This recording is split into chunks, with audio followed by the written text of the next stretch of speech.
In the scorching summer of 1881, the dusty town of Copper Creek, Arizona Territory, sat like a forgotten coin in the vast desert, where the line between civilization and wilderness was drawn in blood and prejudice. Here, where the Apache Wars had left scars deeper than any canyon, a simple act of human kindness was about to challenge everything the frontier believed about honor, hatred, and the possibility of peace. What happens when a poor cowboy's moment of compassion becomes the spark that could either unite two worlds or ignite the very war everyone feared? If you're ready for a story that will challenge your heart and remind you of the power of simple human decency, hit that subscribe button and ring the notification bell. This tale of unexpected heroism will stay with you long after the dust settles.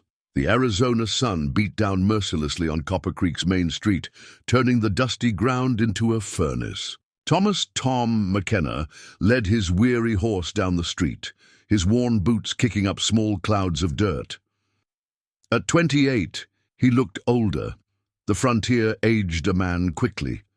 His clothes were patched and faded, his hat battered from years under. The open sky. The town wasn't much. Wooden buildings huddled against the desert's vastness. The Silver Dollar Saloon dominated one side of the street, while Morrison's General Store and other businesses served the ranchers, miners, and drifters who called this harsh land home. Tom was heading to the livery stable when he saw her.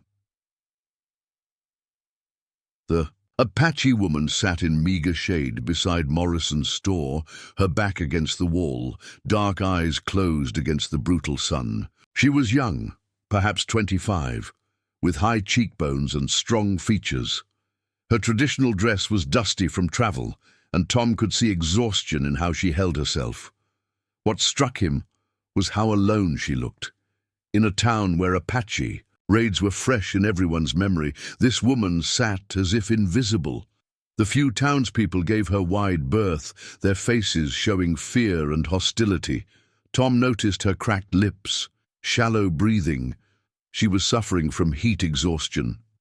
Without thinking about consequences, Tom approached slowly, hands visible. Her eyes snapped open, alert and wary. "Mom," he said softly, touching his hat, "you look like you could use some water." The woman studied him carefully, his worn clothes, gentle manner, the genuine concern in his weathered face.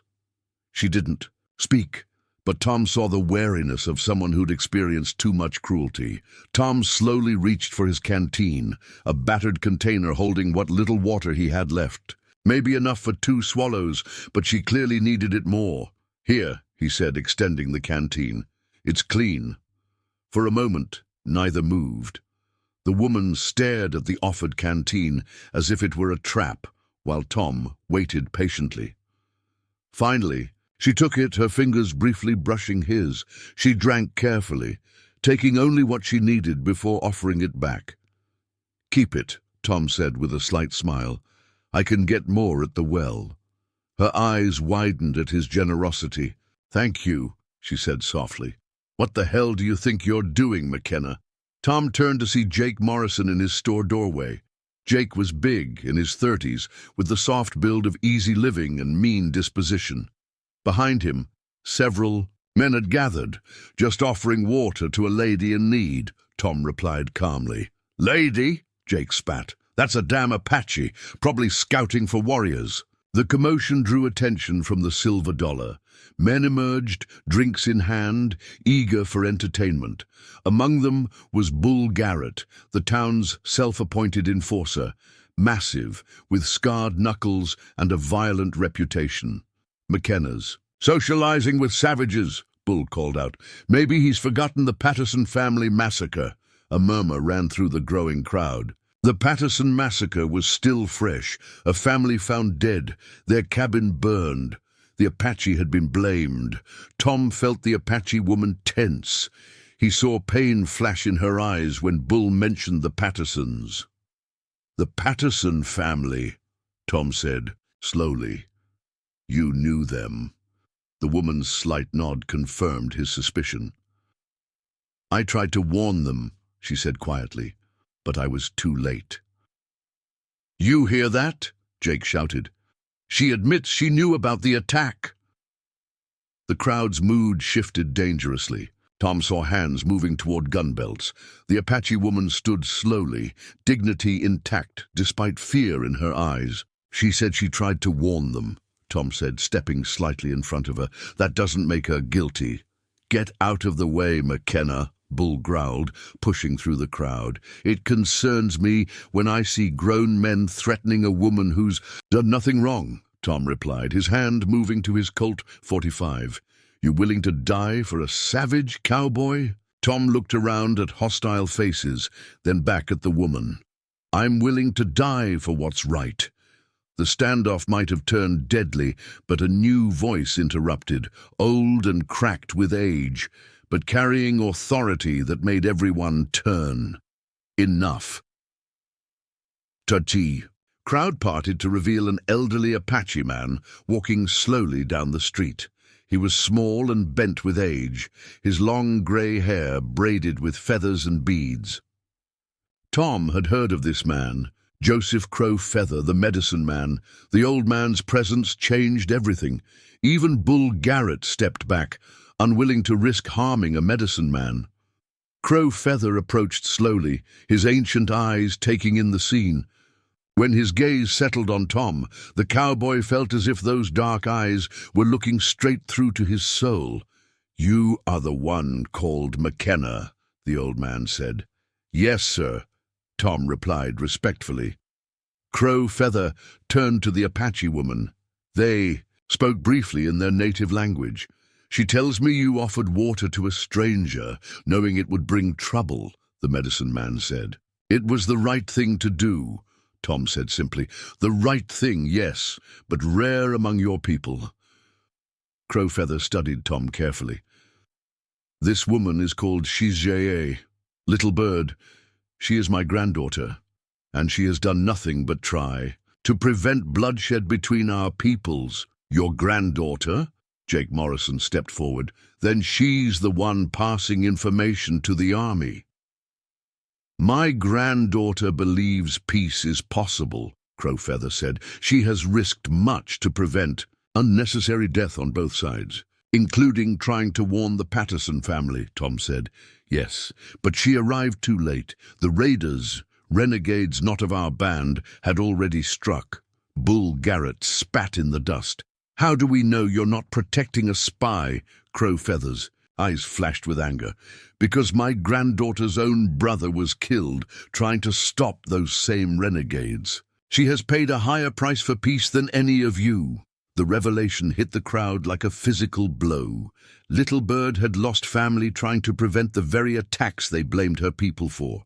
She came to town today to bring information about another group of renegades planning to attack the mining camp north of here, Crow Feather continued. And I would have let her suffer, Jake Morrison said quietly, shame creeping into his voice. But he did not, Crow Feather said, his eyes fixed on Tom. This man saw only another human being in need. He offered what little he had, expecting nothing in return. You have Iuhoju, a good heart. It is rare among any people. Tom felt heat rise in his cheeks. I just did what anyone should do. But most would not, and that makes all the difference. As the old man's words sank in, Tom noticed a change in the crowd's mood. The hostility was still there, but mixed now with shame, perhaps the beginning of understanding. The seeds of change had been planted in the dusty street of Copper Creek. The tension in the street was thick as Crow Feather's words hung in the desert air.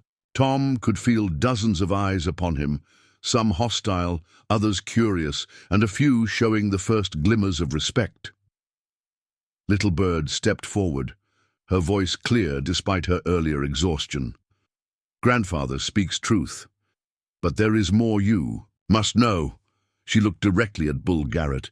The renegades planning to attack the mining camp, they are led by a white man. The crowd erupted in angry shouts. That's impossible, Jake Morrison yelled. His name is Samuel Briggs, Little Bird continued.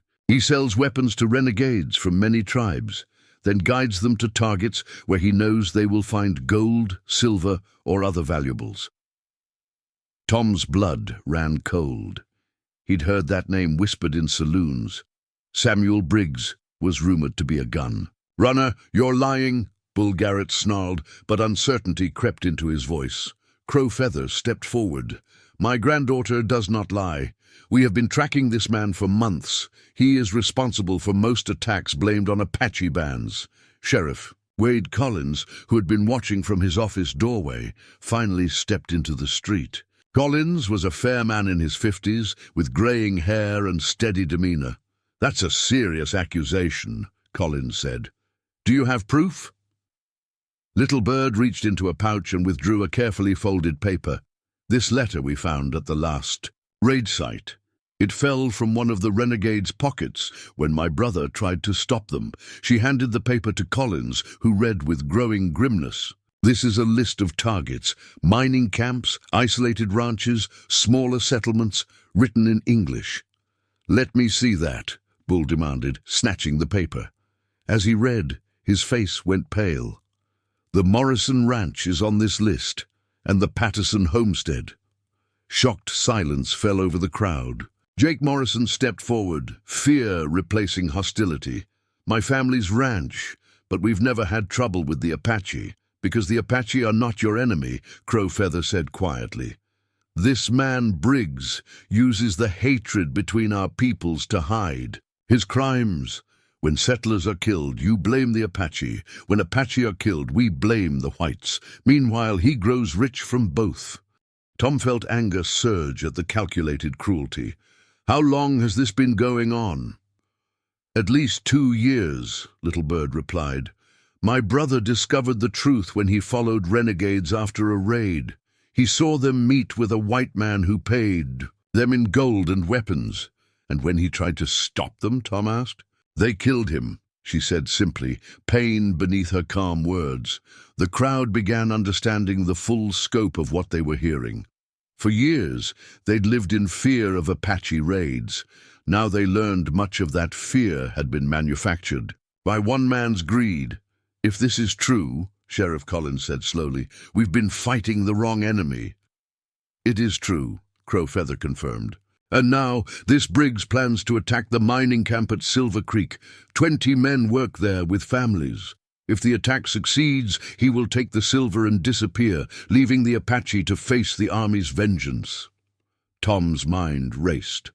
Silver Creek was only a day's ride north. "When?" "Tomorrow night," Little Bird replied.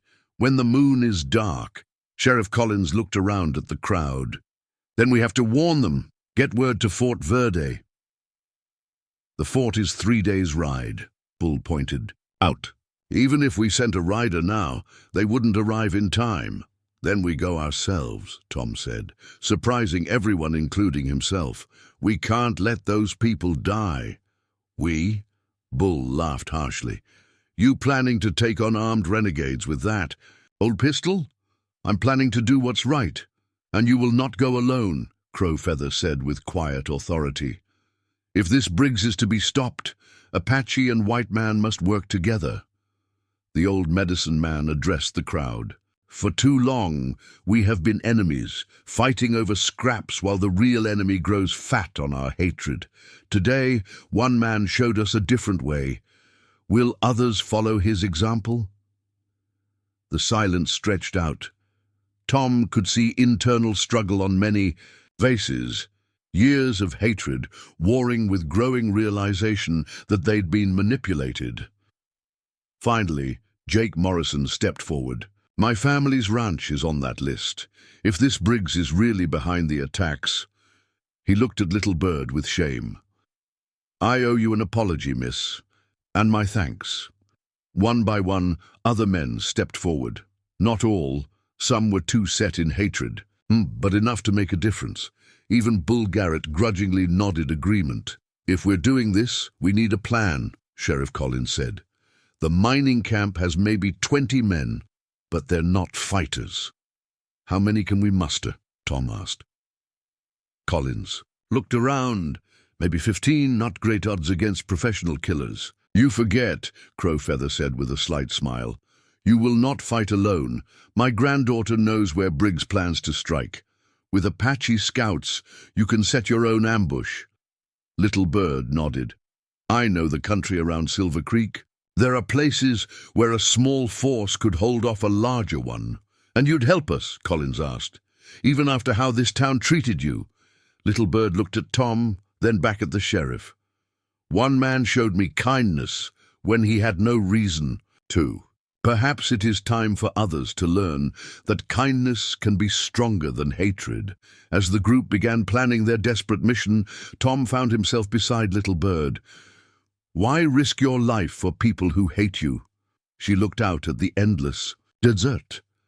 My grandfather taught me that we are all connected. Apache, white man, all of us. When one suffers, we all suffer. That's a hard philosophy to live by out here. Yes, but the alternative is endless war, endless death. Your brother, what was his name?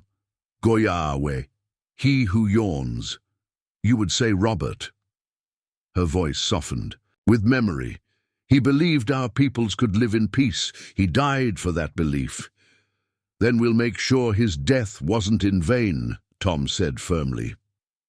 As the sun began to set over Copper Creek, an unlikely alliance was forming. Cowboys and shopkeepers, a medicine man and his granddaughter, all united by the recognition that some things were worth fighting for.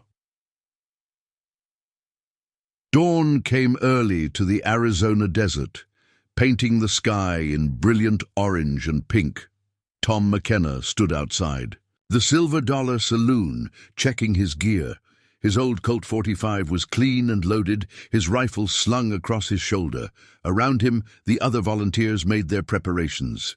Sheriff Collins had gathered 18 men, cowboys, shopkeepers, and miners. They weren't professional soldiers, but they were determined. Little Bird emerged from the general store where she'd spent the night under Mrs. Morrison's protective watch. The older woman had been horrified to learn how her son had treated their Apache visitor. Little Bird now wore practical riding clothes and carried a Winchester rifle with easy familiarity. Crowfeather approached Tom. You are ready for this? Young man, Tom considered the question seriously.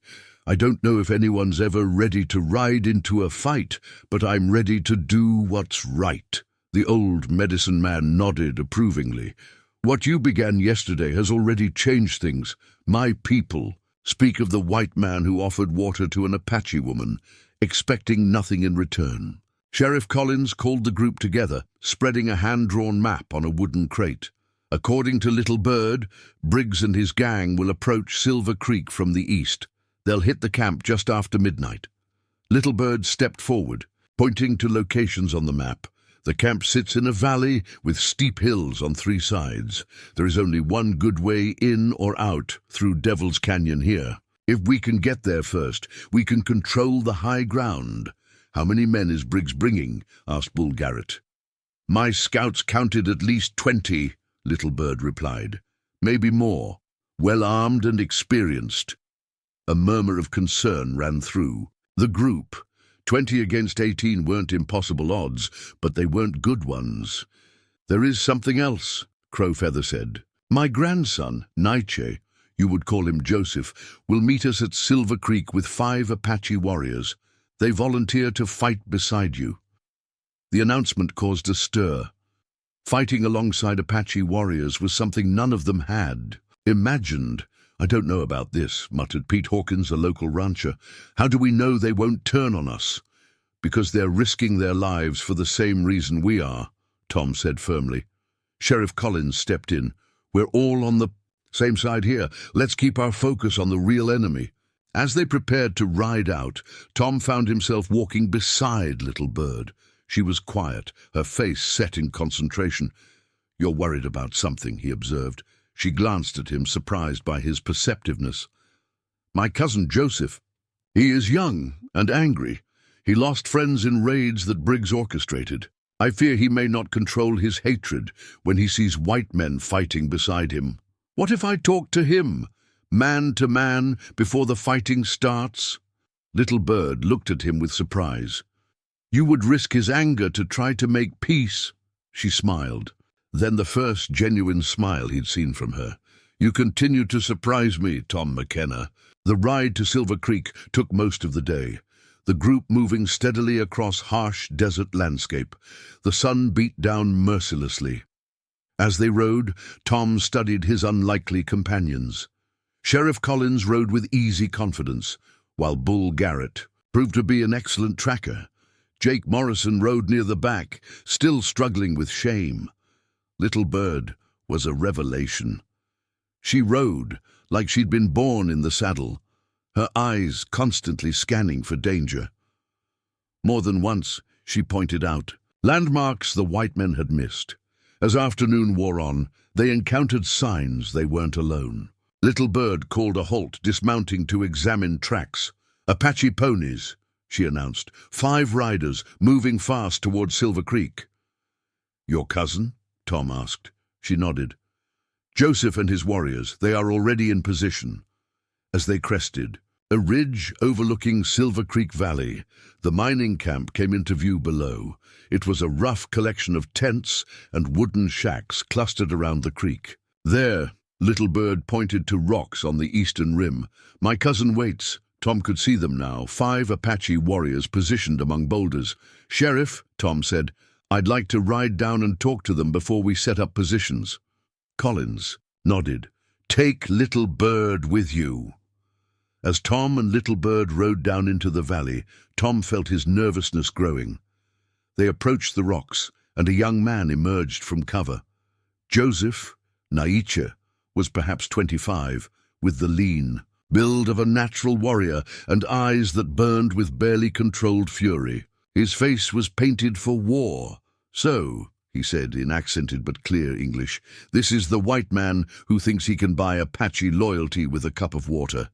Little Bird spoke sharply to her cousin in their native language, but Joseph waved her off. You have something to say to me, Bilagana? He challenged.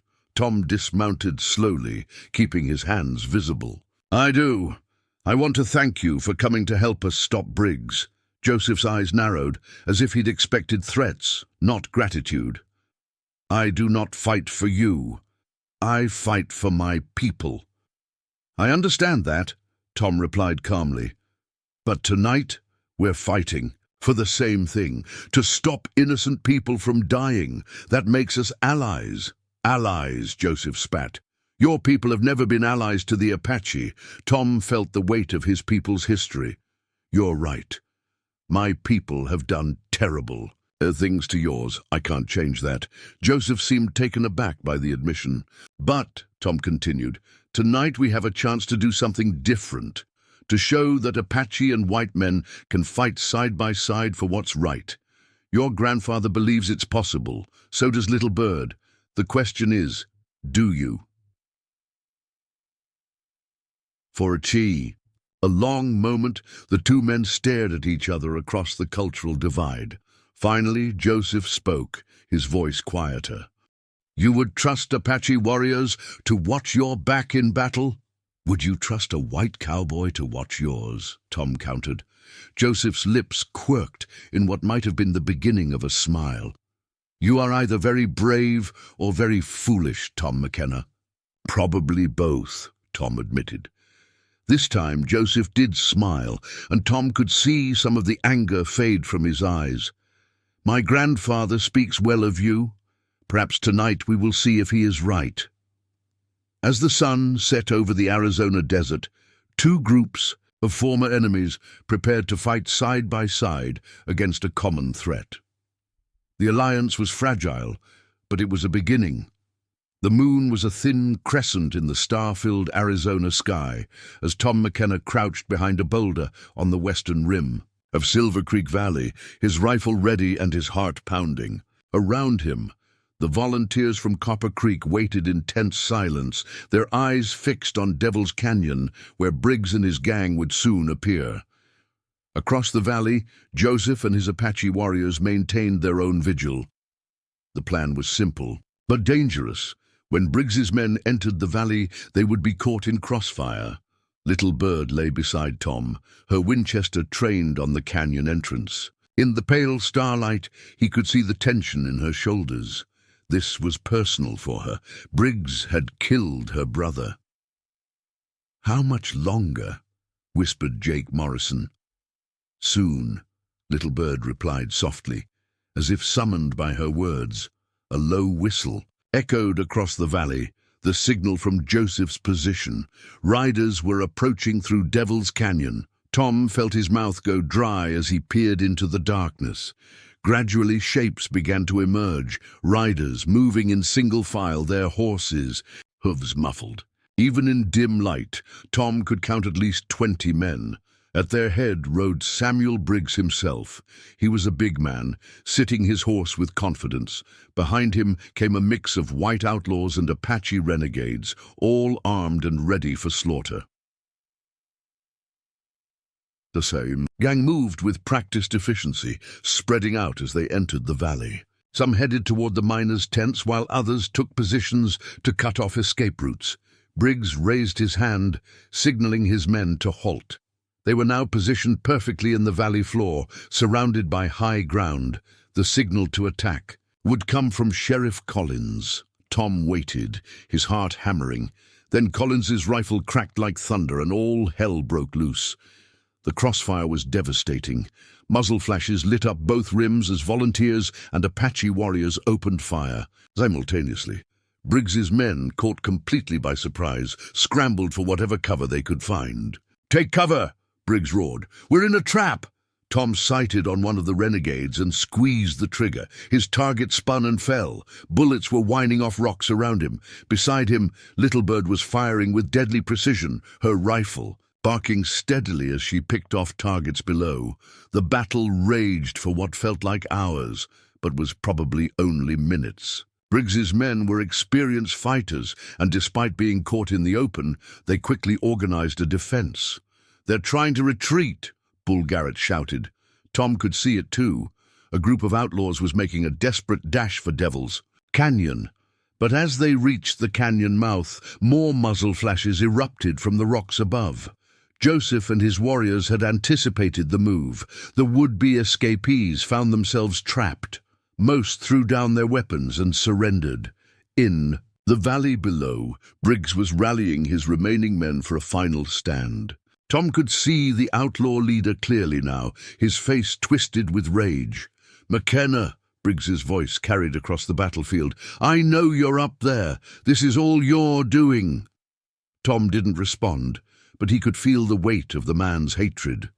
"You think you're some kind of hero?" Briggs continued, his voice growing unhinged. "You're just a poor cowboy who doesn't know his place." Before Tom could respond, Little Bird spoke up. "Samuel Briggs!" she called out, her voice carrying clearly. "I am Shija'e, granddaughter of Nalnish. You killed my brother. Face me if you have the courage." The challenge hung in the air like smoke. Briggs's laughter was harsh and mocking. "The little Apache princess wants to play warrior? Come down here, girl." Tom felt rage surge through him at the casual cruelty. Without thinking, he stood up from behind his cover. "You want someone to face you, Briggs," he called out. "Here I am." "Tom, no!" Little Bird grabbed at his arm, but he was already moving, scrambling down the rocky slope toward the valley floor. It was insane, but Tom couldn't stand by and listen to Briggs threaten the woman who had shown such courage. Briggs saw him coming and smiled, an expression devoid of warmth. The outlaw leader was a big man, probably 50 pounds heavier than Tom. "Well, well," Briggs said, stepping out from behind his cover. "The hero comes to save his Apache girlfriend." Around them, the gunfire was dying down as both sides realized. Something significant was happening. "This ends here, Briggs," Tom said, his hand hovering near his gun. "No more innocent people die for your greed." "Innocent?" Briggs spat. "There's no such thing as innocent in this country, boy."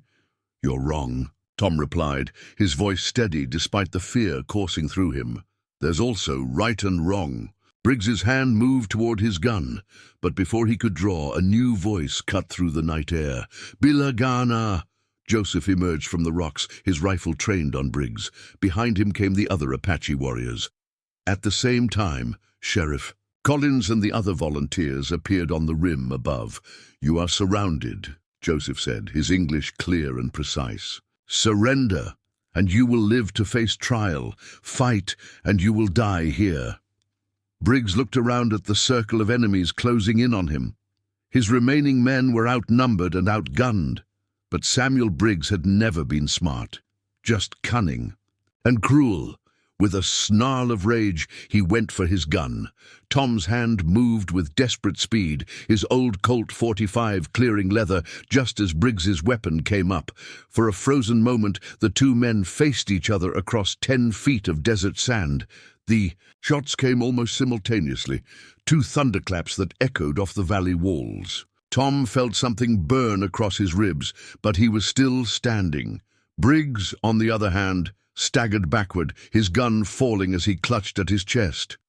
"Impossible," the outlaw leader gasped, blood frothing on his lips. "You're just a poor cowboy." "Maybe," Tom replied, lowering his smoking gun, "but I'm a poor cowboy who knows the difference between right and wrong." Briggs fell to his knees, then toppled forward into the sand. The man who had orchestrated so much death was finally still. Around the valley, the remaining outlaws threw down their weapons and raised their hands in surrender. The battle for Silver Creek was over. As the adrenaline faded, Tom became aware of the burning pain in his side, where Briggs's bullet had grazed him. Little Bird was suddenly there, her hands gentle as she examined the wound. "It's not deep," she said, relief evident in her voice. "You'll live to be foolish another day." Tom managed a weak smile. "I seem to be making a habit of that." Joseph approached, his war paint making him look fierce in the starlight, but his eyes showed something that might have been respect. "You fought well, Bilagana, for a white man. You didn't do too bad yourself," Tom replied, "for an Apache." Joseph's lips quirked in what was definitely a smile this time. "Perhaps my grandfather is right. Perhaps there is hope for peace between our peoples." As dawn broke over the Arizona desert, painting the sky in brilliant gold and crimson, the survivors began the work of cleaning up. The outlaws were bound and prepared for transport to the territorial prison. Sheriff Collins approached Tom as he sat on a rock, letting Little Bird bandage his wound. "That was either the bravest thing I've ever seen, or the stupidest." "Probably both," Tom admitted. "Well, either way it worked. Briggs is dead, his gang is captured, and the territory is safer." Tom shook his head. "I don't want any reward. I just wanted to do what was right." "And you did," Little Bird said softly. "You showed that enemies can become allies, that hatred can give way to understanding." Tom McKenna, the poor cowboy who had offered water to a stranger, had indeed changed the world, through simple human kindness and the courage to stand up for what was right. 1 year later, Copper Creek had become something unprecedented in the Arizona Territory, a place where Apache and white settlers lived and worked side by side in relative peace. The trading post had expanded to include Apache crafts and medicines, while Crow Feather's wisdom was sought by territorial officials. Tom McKenna had used his reward money to buy a small ranch outside town, where he raised horses and cattle with help from both white and Apache hands. His foreman was Joseph, who had proven as skilled at managing livestock as he was at warfare. Little Bird had become the unofficial ambassador between Apache bands and the territorial government, her intelligence and diplomatic skills helping prevent conflicts before they could escalate. She and Tom had married in a ceremony honoring both Apache and white traditions, their union serving as a symbol of the peace they had helped create. Sheriff Collins was elected to the territorial legislature, where he worked to pass laws protecting the rights of all citizens, regardless of race. Bull Garrett, transformed by his experience at Silver Creek, became one of the most vocal advocates for fair treatment of the Apache people. The Silver Creek mining camp had grown into a proper town, with Apache and white families living as neighbors. The silver mine was operated as a cooperative venture, with profits shared among all workers, regardless of background. Crowfeather lived to see his 91st birthday, long enough to witness the birth of Tom and Little Bird's first child, a daughter they named Hope, who would grow up speaking both English and Apache, bridging two worlds with the same natural grace her parents had shown. The old medicine man's final words, spoken to Tom on his deathbed, would be remembered for generations. You offered water to a stranger, and in return, you received the gift of understanding. This is the way of the spirits. Kindness given freely always returns tenfold. Samuel Briggs's criminal network was completely dismantled, and evidence found in his camps led to arrests of corrupt officials in Washington who had been profiting from frontier conflicts. The trials that followed helped establish new policies for dealing with Native American tribes, policies based on respect rather than exploitation. The story of the poor cowboy who offered water to an Apache woman became legend, told and retold around campfires throughout the West. But those who had been there knew that the real miracle wasn't in the dramatic gunfight or political changes that followed. It was in the simple recognition that all people, regardless of their differences, shared the same basic needs for dignity, respect, and compassion. Years later, when historians would write about the transformation of the Arizona Territory from a land of conflict to one of cooperation, they would point to many factors: economic changes, political reforms, military policies. But the old-timers who remembered those days would always insist that it all began with a simple question asked by a poor cowboy to a thirsty stranger. "Care for some water, miss?" In that moment of basic human kindness, the seeds of a better world had been planted. And like all good seeds, they had grown into something far greater than anyone could have imagined. A legacy of peace that would endure long after the last of the frontier had been settled, proving that sometimes the smallest gestures can have the most profound impact on the course of history. If this story of courage, compassion, and the power of simple human kindness moved your heart, don't forget to subscribe and hit that notification bell. Share this tale with others who believe that understanding can triumph over hatred, and that sometimes the most heroic thing you can do is simply treat another human being with dignity and respect. Let us know in the comments which moment touched you most. Was it Tom's initial act of kindness, the unlikely alliance that formed, or the lasting peace that grew from one cowboy's simple gesture? The frontier may be gone, but the lessons of compassion and courage remain as relevant today as they were in 1881. Until our next adventure together, remember that every act of kindness, no matter how small, has the power to change the world.